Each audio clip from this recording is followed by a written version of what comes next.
Hello everybody, I'm glad you can join us for a very special review on a very horrible movie. And of course, you know what I'm talking about. The Dark Knight. Fuck's sake, man, you're amateur.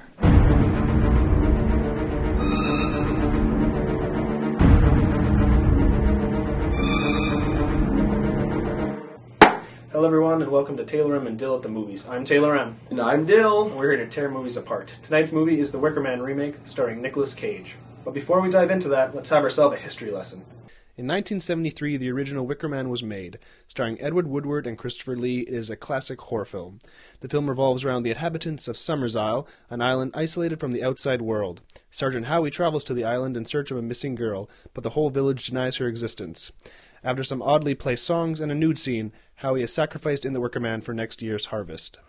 The film was also parodied in 2007's Hot Fuzz, in which Sergeant Angel, played by Simon Pegg, is sent to an isolated village whose inhabitants are also up to no good. Even Edward Woodward, the original Sergeant Howie, gets a cameo. Oh, God, no. No, dear God! Alright, enough history, let's get on with the review. The film starts and we get Edward, Nicolas Cage's character, eating at a roadside diner with a fellow policeman. 10 rules to ruining a remake. Sounds like my cup of tea.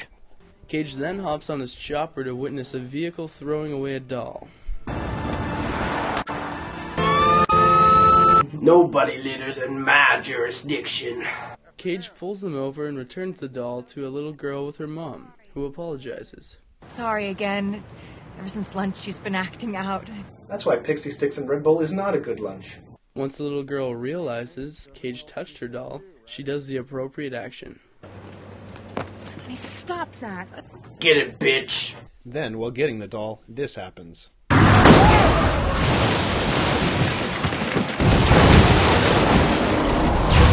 That caught fire fast. Was the front of their car made of matches? Cage goes to the back of the car, and after realizing that girly slaps won't break the glass, he smashes it with his helmet. Give me your hand! Give me your hand! Yes! Give me your hand so I can pull you through this sharp jagged hole that I just made! The Cage runs out of time as the car explodes. Now enter a while later, where Cage drinks Slurpees, watches westerns, and gets startled by the simplest of knocks. Can't you see I'm watching the Wild Wild West Marathon? Hey.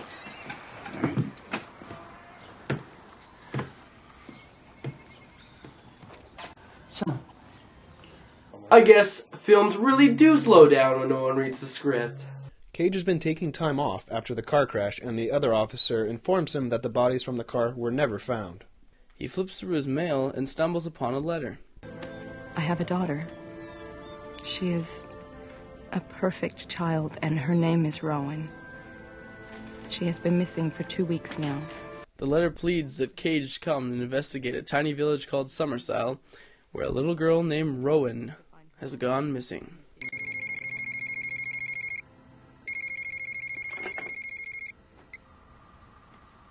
Hello? I'm startled again. After a prank phone call, Cage heads down to police headquarters to show another policeman the letter. Wow. The plot thickens. Didn't even know you had a plot. No kidding. The woman who sent the letter also turns out to be Cage's ex-fiancée. The other cop tells him not to go, but Cage is on a mission. He hops on a boat, splashes himself with some mouthwash, and looks at the letter again. How will I ever find this girl? It could take me an hour and 40 minutes. Oh, there she is. Best movie ever. But then this happens. So make sure you look both ways before crossing the boat? Nah, it was all in Cage's head as he downs more Tic Tacs in Starbucks.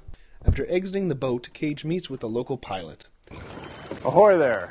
After ruining his welcome, he bribes the pilot to take him to Summer's Isle.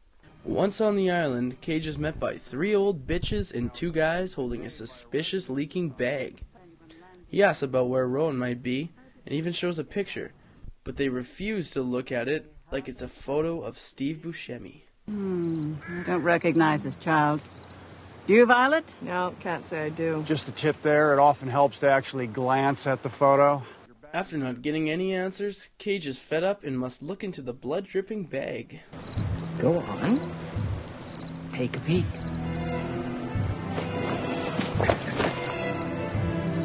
What could be in there? It could be something interesting.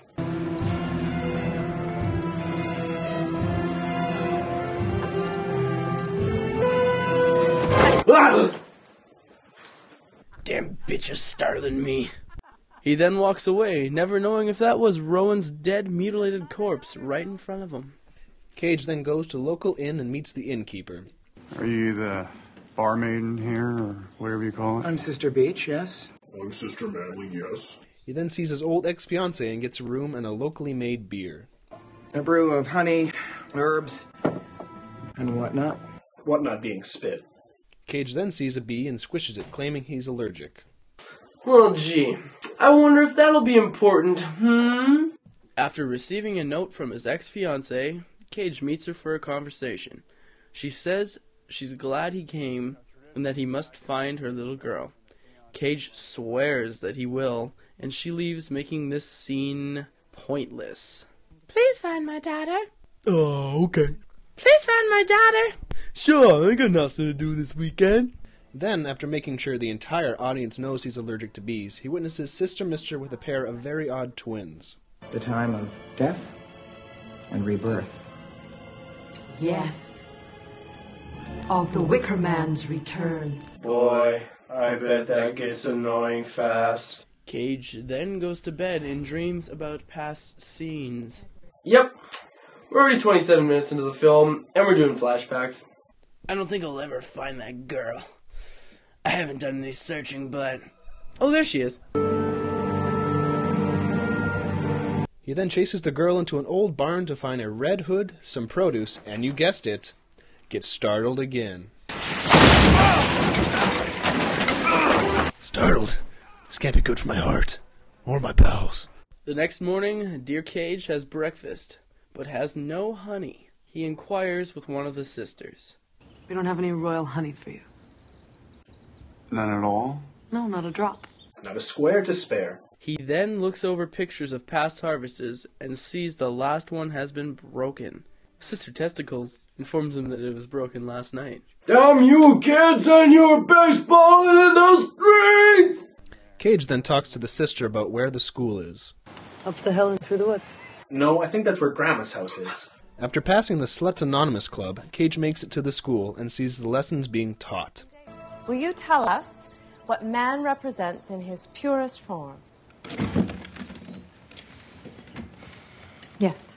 Phallic symbol, phallic symbol. So the students are telekinetic perverts? After passing around the photo and asking if anybody knows where Rowan is, Cage notices an empty desk and investigates. Oh boy, this could be startling.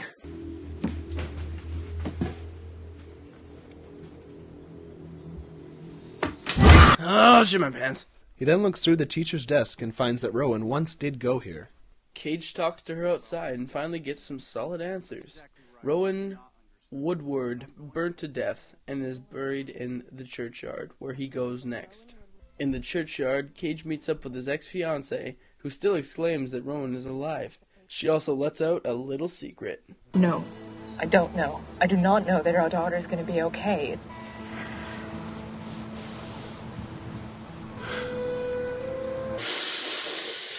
I don't care. Cage then goes to Rowan's room, finds a note left by the filmmakers, and sees the plane returning, which he runs to. When getting to the plane, the pilot is nowhere in sight, so he waits. After a while, he notices something in the water. Gasp! Corny Love is OD'd and fell into the lake. Cage flips off into the water, not before removing his jacket, because that's expensive, and realizes it's Rowan. Then he wakes up. Thank God that wasn't startling.